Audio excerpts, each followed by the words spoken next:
আজকের গল্প এমন এক কিশোরকে নিয়ে, যে কিশোর আমার আপনার কৈশোরে লুকিয়েছিল। মোহনবাগান অন্তঃপ্রাণ একটি কিশোর, এখনও মোবাইলে আসক্ত নয়, রাস্তায় মাঠে ফুটবল খেলে এবং তার শয়নে স্বপনে মোহনবাগান। আজকের গল্প তাকে নিয়ে। যদি এই ধরনের ভিডিও আরও দেখতে চান তবে অতি অবশ্যই আমার চ্যানেলটিকে লাইক করে সাবস্ক্রাইব করবেন এবং ফেসবুক পেজটিকে লাইক করে ফলো করবেন। চলুন শুরু করি আজকের গল্প।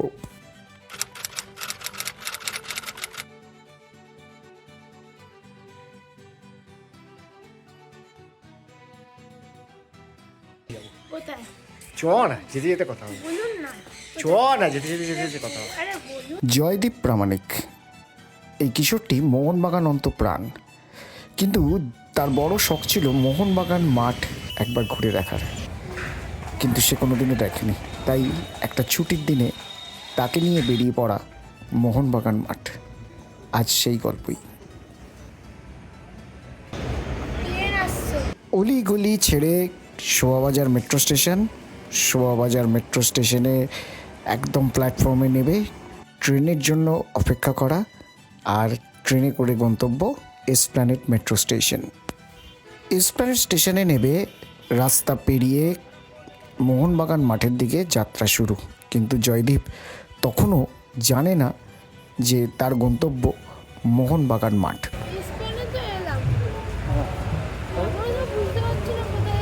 চ না, দেখি না।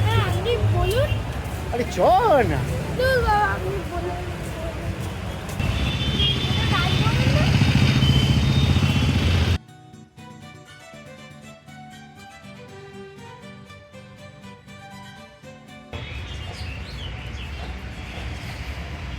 কে বলতো?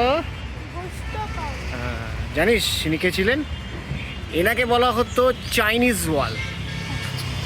এনার তখনকার দিনে ফুটবল খেলতেন, খালি পায়ে ফুটবল খেলতেন, এবং স্ট্যাচুটা দেখলে বুঝতে পারবি, মাসেলসগুলো দেখেছিস একজন ফুটবলারে, যে তাকে শরীরের দিক থেকে যে কতটা শক্তিশালী হতে হতো, তা ওনার চেহারা দেখলেই আশা করি বুঝতে পারবে। ওনাকে চাইনিজ ওয়াল বলা হতো ভারতীয় ফুটবলে, মানে এনার ভীষণ নাম। খেলতে হবে না, ফুটবল খেলতে গেলে তার জন্য একদম ভালো করে চেহারা তৈরি করতে হবে, বুঝছো? সব কিছু সবজি খেতে হবে। লোকমুখে, খবরের কাগজে বা বই পড়ে সে জানতে পেরেছিল যে এসপ্ল্যানেড অঞ্চলেই রয়েছে ইডেন গার্ডেন্স। এই যে এইটা হচ্ছে ইডেনের মেন গেট। এইখান দিয়ে প্লেয়ারদের টিম বাস ঢোকে, বুঝতে পারছিস? বিরাট কোহলি টোহলি সব ঢোকে এইখান দিয়ে। আর ওর ভেতরে মাঠ আছে, খেলার মাঠটা। আর ওই যে ওই দিকটা, ওই যে দাদাটা দাঁড়িয়ে আছে পিঠে ব্যাগ নিয়ে, ওইখানের ভেতরে হচ্ছে ইডেনের প্লেয়ারদের ড্রেসিং রুম। মানে ওইখানে আর কি প্লেয়াররা প্যাড ফ্যাড পরে মাঠে যাওয়ার জন্য তৈরি হয়, বুঝছিস? এটা হচ্ছে ইডেন গার্ডেন্স। এইবার তোকে যে জায়গাটায় নিয়ে যাবো সেটা বেড়া কাছাকাছি এসে গেছে। হ্যাঁ চ না, এসে গেছি প্রায়।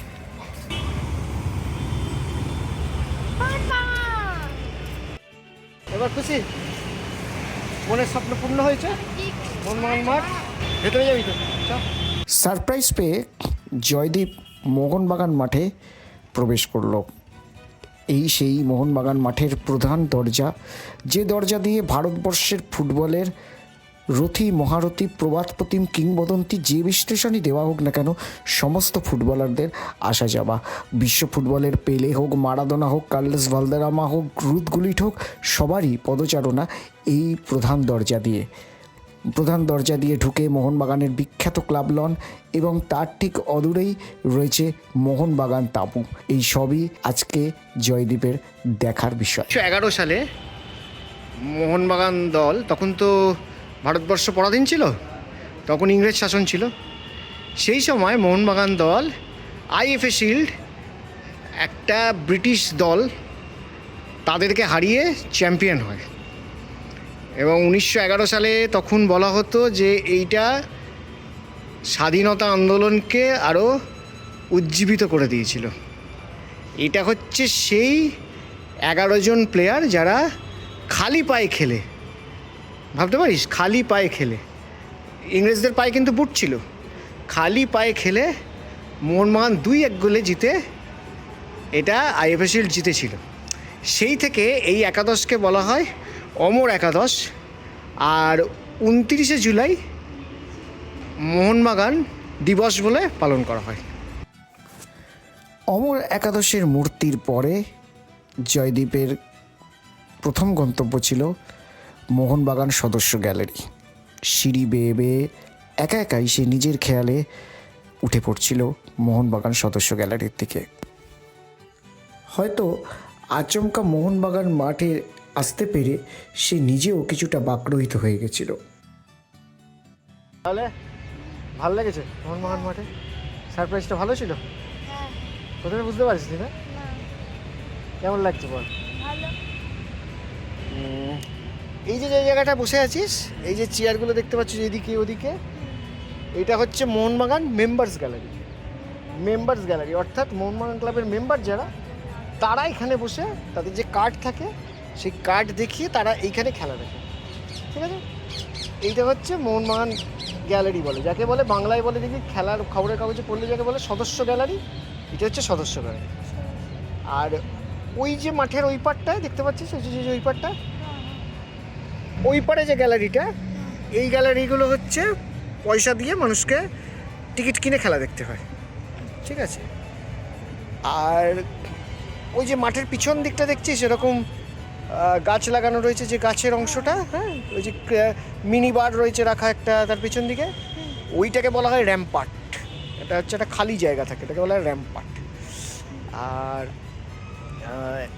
গোল পোস্ট রাখা রয়েছে দেখছিস খেলার মাঠের জন্য, ওটা হচ্ছে প্র্যাকটিসের জন্য বার পোস্ট, তার পাশে একটা রয়েছে, ওটা প্লেয়াররা একসাথে গিয়ে মুভ করে যখন ফ্রি কিক প্র্যাকটিস করে। ক্লাবের প্রথম ওই মাঠ জায়গাটাতে ছিল ইয়ে করে। বিখ্যাত মার্বেল পাথরের প্রাসাদের ভেতরে, মিত্র পরিবারের কীর্তি মিত্রের মালিকানাধীন, এবং এটি মোহনবাগান ভিলা নামে পরিচিত ছিল। উত্তর কলকাতার ফরিয়াপুকুরে অবস্থিত এই মোহনবাগানের প্রথম মাঠ। ফুটবল মাঠ হিসেবে যদিও এই মাঠটি যথেষ্ট বড় ছিল না, বিশ্বাস করা যায় যে মোহনবাগান ইডেন হিন্দু হোস্টেলের ছাত্রদের বিরুদ্ধে এই মাঠে প্রথম ম্যাচ খেলে। 1891 সালে শামপুকুরের মহারাজা দুর্গাচরণ লাহার সহায়তায় ক্লাব মাঠটি শামপুকুরে মাঠে স্থানান্তরিত করা হয়। জায়গাটি এখন শামপুকুরের লাহা কলোনি নামে পরিচিত। পরে কলকাতা পৌরসভার চেয়ারম্যান হ্যারি লির সহায়তায় মাঠটি আবার শ্যাম স্কোয়ারে স্থানান্তরিত করা হয়। শতাব্দী প্রাচীন মোহনবাগান ক্লাবের ঠিক উত্তরে রয়েছে ক্রিকেটের নন্দনকানন ইডেন গার্ডেন্স, এবং আরেকটু মোহনবাগান মাঠ থেকে ধর্মতলার দিকে এগোলে লেসলি ক্লদিয়াস সরণির নামাঙ্কিত যে রাস্তাটি, সেই রাস্তা দিয়ে একটু এগোলেই বাঁ হাতে পড়বে আর এক প্রধান ইস্ট বেঙ্গল মাঠ।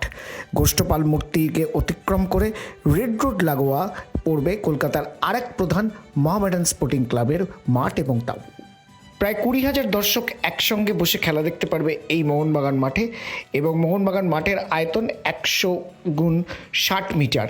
1977 সালে কলকাতার মাঠে প্রথম ফ্লাড লাইট বসে এই মোহনবাগান মাঠে। ওই যে ওইটা দেখছিস, ওই যে মোহনবাগান অ্যাথলেটিক ক্লাব বলে ক্লাবের লোগোগুলো করা আছে, তলায় লেখা আছে মোহনবাগান সুপার জায়ান্ট।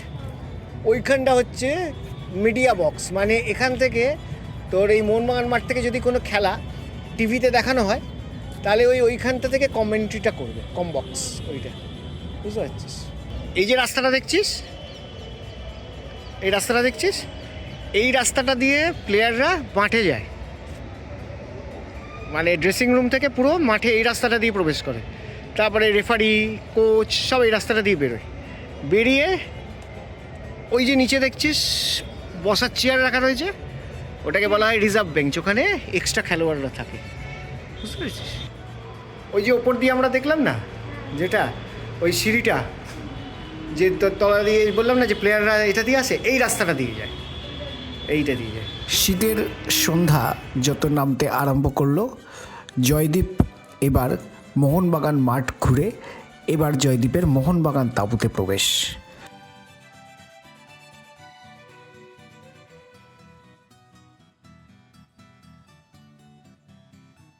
আর এই হচ্ছে তোর আমার ক্লাব। এতগুলো যে ট্রফি পেয়েছে তার মধ্যে কিছু এইখানে রাখা আছে। এটা দেখ, এটা হচ্ছে মোহনবাগানের যে ইতিহাস সেই ইতিহাস। আইএফএ লিগ শিল্ড একবার পেয়েছে, ইন্ডিয়ান লিগ সুপার লিগ একবার, ন্যাশনাল ফুটবল লিগ বা যেটা আই লিগ বলে সেটা কবার দেখ, coverage champion 5 times, federation cup, তারপরে Durand, Rovers, IFA shield, very good, Calcutta football league, yes. Cricket ব্যাটটা দেখছিস, এটাতে যার অটোগ্রাফ তিনি হলেন সুনীল গাভাস্কার, ভারতের সর্বকালের সেরা ব্যাটসম্যান।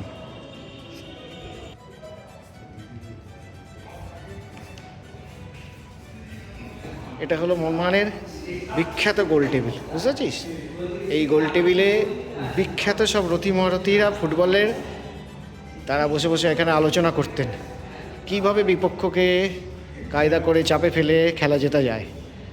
অনেক স্মৃতি এই টেবিলের মধ্যে রয়েছে, অনেক রথী মহারথী কলকাতার মাঠে তাদের হাতের ছোঁয়া রয়েছে এই টেবিলটায়। এই যে টেবিলটা দেখছিস, এই টেবিলটাতে ঠিক আছে একটা ফুটবল মাঠের নকশা করা রয়েছে। এইখানে যারা কোচ তারা না ওই বিভিন্ন রকম ঘুঁটি বা জলের গ্লাস বা কাপ এইসব সাজিয়ে প্লেয়ারদের স্ট্র্যাটেজি বোঝায় যে কোন পজিশনে কে খেলবে, কে বল কন্ট্রোল করবে, বুঝতে পারছিস?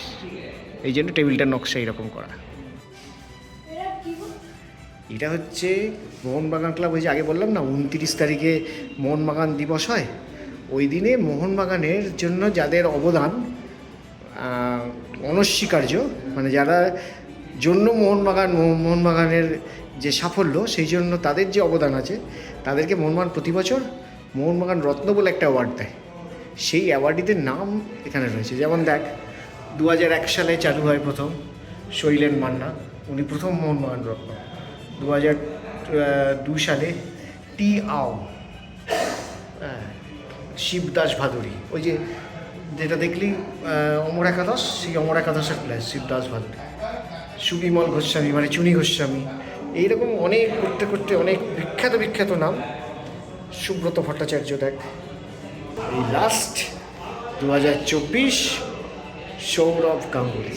এটা হচ্ছে মোহনবাগান ক্লাবে যারা প্রেসিডেন্ট ছিল তাদের নাম। ওপর থেকে পর দেখ ভূপেন্দ্রনাথ বসু, এনার নামে কিন্তু একটা শ্যামবাজারের রাস্তা আছে। তারপরে sir Rajendranath Mukherjee, Jatindranath Basu, doctor Manindranath Basu, sir Birendranath Mukherjee. 1889 থেকে 1924 ভূপেন্দ্রনাথ বাসু। হ্যাঁ, 1924 থেকে 1936 স্যার রাজেন্দ্রনাথ মুখার্জি। এইরকম এই করতে করতে সঞ্জয় ঘোষ, আর 22 সালে থেকে এখন অবধি সচিব দেবাশিস দত্ত। এই টেবিল আর চেয়ার হচ্ছে এখানে মোহনবাগান মাঠে যখন খেলা হতো, খেলার পরে একটা জমজমাট আড্ডা হতো। সে প্রাক্তন খেলোয়াড় থেকে আরম্ভ করে বিভিন্ন পেশার মানুষ যারা মোহনবাগান অন্তঃপ্রাণ ছিলেন, তারা এই ক্লাবে বসে এই সন্ধেবেলাটায় এখানে আড্ডা মারতেন। এখন এই যে স্টিলের চেয়ার দেখছিস না, তখন স্টিলের চেয়ার ছিল না, তখন ছিল কাঠের বেঞ্চি। চুনি গোস্বামী, শৈলেন মান্না মতো কিংবদন্তি যারা প্লেয়ার, সুব্রত ভট্টাচার্য, এরা সব মোহনবাগানের এই জায়গায় বসে কত আড্ডা মেরেছে। মানে একটা সময় দেখা যেত এরা এখানে আড্ডা মারত। এই যে এবার এটা যেটা যাচ্ছিস, এটা হচ্ছে মোহনবাগান ক্লাবের বিখ্যাত ক্যান্টিন, এবং এই ক্যান্টিনটার নাম হচ্ছে কাজুদার ক্যান্টিন। কোনটা বুঝতে পেরেছিস? চ দেখি একটু ক্যান্টিনটার কাছে যাই।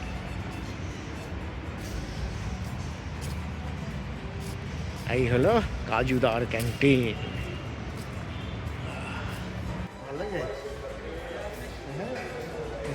এসে গেছে মোহনবাগান ক্লাবের ফিশ ফ্রাই। চ হাত লাগা, দেরি করিস না।